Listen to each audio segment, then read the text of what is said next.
ଭିନ୍ନକ୍ଷମ ଯୁବକ ସାଇକେଲ ଯୋଗେ କରିଲେ କେଦାରନାଥ ଦର୍ଶନ।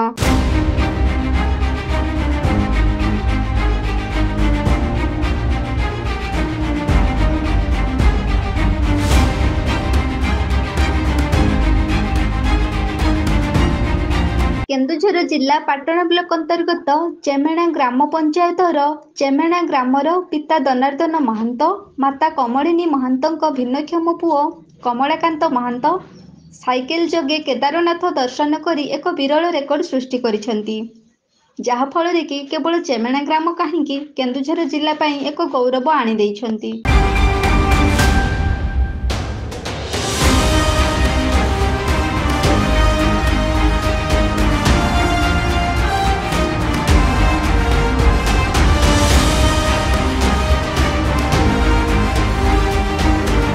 ମାର୍ଚ୍ଚ ମାସ 27 ତାରିଖରୁ ନିଜ ଜନ୍ମମାଟି ଚେମେଣାରୁ ସାଇକେଲ ଯୋଗେ ଦୀର୍ଘ 2100 କିଲୋମିଟରରେ ଥିବା କେଦାରନାଥଙ୍କ ଦର୍ଶନ ଅଭିମୁଖେ ବାହାରିଥିଲେ।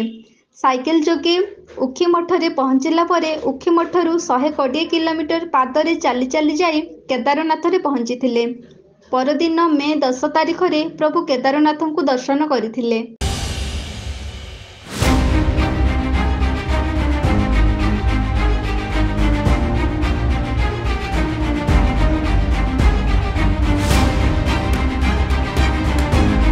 ପ୍ରଭୁ କେଦାରନାଥଙ୍କୁ ଦର୍ଶନ କରିସାରିଲା ପରେ ଗତ 12 ତାରିଖରେ ହୃଷିକେଶ ଠାରୁ ଟ୍ରେନ୍ ଯୋଗେ ନିଜ ଗାଁ ବାହୁଡ଼ା ହୋଇଥିଲେ।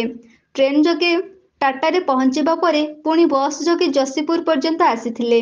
ଯଶୀପୁରରୁ ସାଇକେଲ ଯାତ୍ରା କରି ଅପରାହ୍ନରେ ଦୀର୍ଘ 52 ଦିନ ପରେ ନିଜ ଜନ୍ମମାଟି ଚେମେଣାରେ ପହଞ୍ଚିଥିଲେ।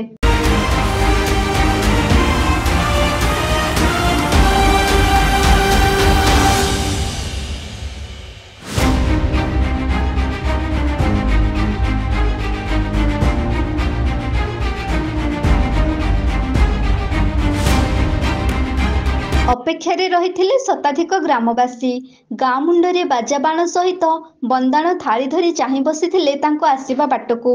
52 ଦିନର ସାଇକେଲରେ କେଦାରନାଥ ଯାତ୍ରା ସାରି ଅପରାହ୍ନରେ ଆସି ପହଞ୍ଚିଲା ପରେ ବାଜାବାଣରେ ପ୍ରକମ୍ପିତ ହୋଇଉଠିଲା ଗାଁ ଦାଣ୍ଡ। ବିରାଟ ଜନପଟୁଆରରେ ପାଛୋଟି ନେଲେ ଗାଁ ମଝିକୁ। ଯୁବ ବନ୍ଧୁମାନଙ୍କ ଦ୍ୱାରା ଆୟୋଜନ ହୋଇଥିବା ସମ୍ବର୍ଦ୍ଧନା ସଭାରେ କମଳାକାନ୍ତ ମହାନ୍ତଙ୍କୁ ସାହସୀ ସମ୍ମାନ ଦେଇ ସମ୍ବର୍ଦ୍ଧିତ କରିଥିଲେ। ଏହି ସମ୍ବର୍ଦ୍ଧନା ସଭାରେ ସ୍ଥାନୀୟ ସରପଞ୍ଚ ହେମଲତା ନାୟକ, ପାଟଣା ଗୋଷ୍ଠୀ ସ୍ୱାସ୍ଥ୍ୟକେନ୍ଦ୍ରର ଜନସ୍ୱାସ୍ଥ୍ୟ ସମ୍ପ୍ରସାରଣ ଅଧିକାରୀ ସରୋଜିନୀ ସେଠୀ, ତୁରୁମୁଙ୍ଗା ବିଦ୍ୟାବାଟିକା ନିର୍ଦ୍ଦେଶକ ଅନିଲ ଚାଓଡା, ବୀରେନ ପ୍ରସାଦ ଉପସ୍ଥିତ ରହିଥିଲେ। ଶିକ୍ଷାବିତ୍ ରମେଶ ଚନ୍ଦ୍ର ନାୟକ, ରବୀନ୍ଦ୍ର ମହାନ୍ତ, କେଶବ ମହାନ୍ତଙ୍କ ଦ୍ୱାରା ସମ୍ବର୍ଦ୍ଧିତ ସଭା ଆୟୋଜନ କରାଯାଇଥିଲା।